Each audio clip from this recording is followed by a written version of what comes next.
Good morning.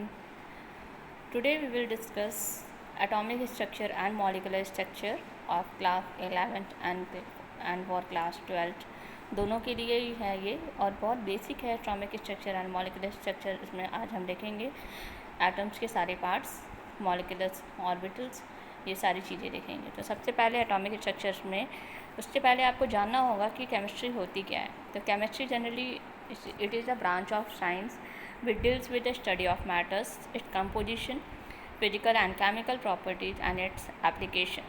It is important for engineers to have a knowledge of chemistry as those may face problems in field as diverse as design and development of a new materials, quality controls, and environmental engineering that are basically chemistry oriented in nature. Chemistry generally is the backbone in designing and understanding the nature of various engineering materials. Many advances in engineering and technology either produce a chemical demand like polymers, chemical development for their application in powdery metallurgy and alloy preventing method of pollution. Currently, electronic and computers will require biopolymers and nanomaterials. Electrical engineers require proper conducting material. Mechanical engineers in search of microfluids. Civil engineers are looking for the environment friendly materials. So these are the requirements in different fields which in now atomic structure generally, first of all, we know that all the matters are made up of a smallest invisible or individual particle that is called atom. Okay, so atom is the smallest form of a chemical particle that retain the properties of a particle, and the atoms word is come from the Greek word that is called atomos. Okay, and which meaning is unable to be cut. The original meaning of atom was the smallest individual form of a chemical particle. Now we know how to divide atom into subatomic particles. Now atoms, we can say that it can neither be created nor be destroyed by any chemical changes. It cannot exist freely. It is the ultimate particles of an element which may or may not have independent existence. It depends upon the element if it have an independent existence or not. The atoms of certain elements such as oxygen, hydrogen, nitrogen, etc. do not have independent existence, means it always occur in form O2H2 like this, whereas some atoms just like helium, neon, argon, they exist as a independent existence just like HENEAR. Okay, so all elements are composed of atom. Whatever with the elements, they are made up of atoms. Now the fundamental particles, generally atoms are made up of three main particles known as electron, protons and neutron, and generally there is one exception, that hydrogen is the only element that do not have neutron, because hydrogen is the only element which has one proton and one neutron, but no one proton and one electron but no neutron. Okay, so this exception you have to learn, you have to remember it ki which element have no neutron, that is hydrogen. Okay, next one is subatomic particles which are present in atoms are protons. Generally protons is a positively charged particles and it has a one unit positive charge and having a unit mass. The mass of proton is approx equal to the mass of one hydrogen atom, that is equal to 1.0073 AMU. Thus the mass of a proton is just approximately equal to the mass of hydrogen atom. Okay, the proton is present in atom of all the elements. Generally all the elements consist of proton. The protons are present inside the nucleus of the atom. Generally the location of the proton is under the nucleus of any atom. Electron is a negatively charged particles. It having a negative charge and it have a unit negative charge and negligible mass. The mass of electron is 9.1 into 10 power minus 31 kilogram. Okay, and the charge on electron is 1.6 into 10 power minus 19 coulomb. Now the mass of an electron is about 1 by 1837 of mass of a hydrogen atom. So this is the mass of a electron when we compare with the hydrogen atom. Electron is also present in all atoms and it's revolve around the nucleus in a various circular orbit that is called cell. Electrons are just revolving around the nucleus having a special shape, special orbit, and that orbit is called cell. Next one is neutron. Neutron is a neutral particle, means it having no charge. It have no charge and it has a unit mass. The neutron is present in atom of all element except hydrogen. We have already discussed that only one element which do not have a neutron, that is hydrogen. Okay, the mass of neutron is slightly greater than the mass of proton. It is equal to about 1.00871 AMU. So its mass is generally slightly greater than the mass of proton. Okay, and its position is also inside the nucleus of an atom. Generally neutron and proton both found in the nucleus of any atom. Now this is the structure where the atomic structure. In center there is a nucleus. In nucleus there are two subatomic particles are present over there, that is neutron and proton. Neutron having no charge, proton having positive charge, and electron are revolving around nucleus in a particular orbit that is called cell. Okay, so electron having a negative charge. So this is the structure of any atom. Now what is atomic number? Generally atomic number we can say the number of proton present in the nucleus of an atom, that is called atomic number, or we can say the number of electrons revolving around the nucleus in an atom.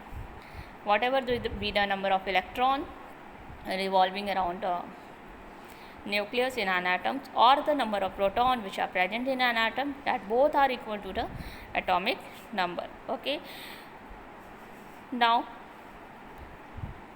based on the standard carbon standard, the atomic mass of any element of an element may be defined as the ratio between the mass of one atom of the element and 1/12 of the mass of an atom of carbon.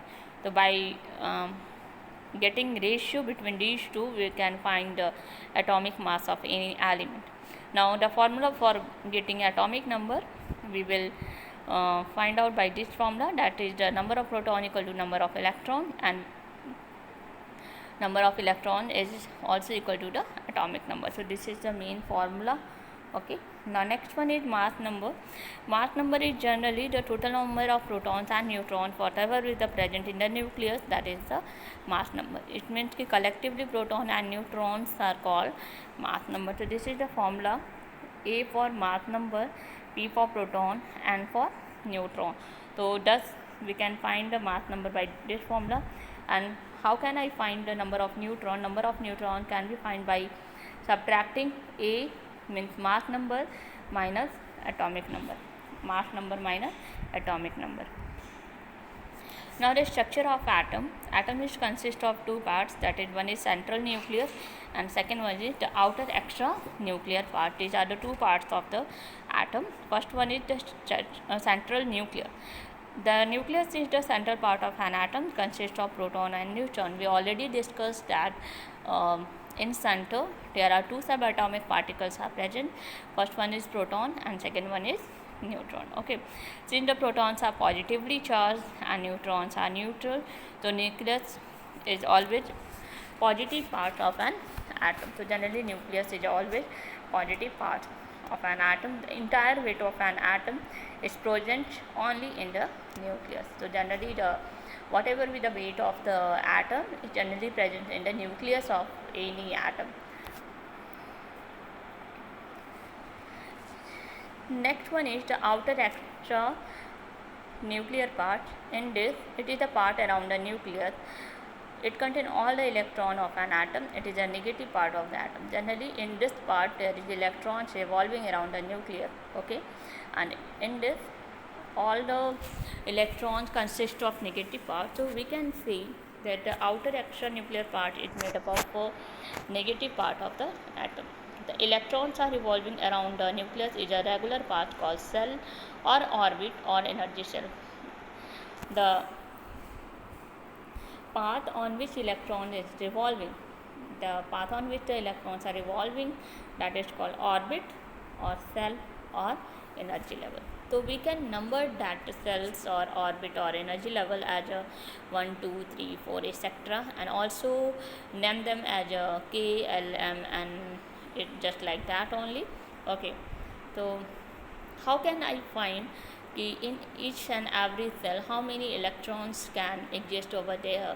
So we will use the formula that is 2n square. This is the formula for finding the number of electrons present in each cell. Okay, so if we can say that in K cell n value is 1, then there how many electrons are present? To 2n square, 2 into 1 square, that is a 2 maximum number of electron present in K cell, that is 2.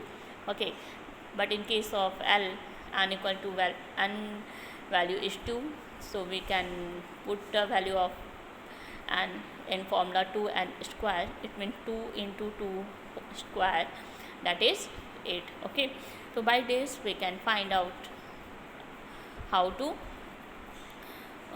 how many electrons can exist in a particular cell. Okay, next, the electrons which are present in the outermost cell of any orbit, that is called a valence electron.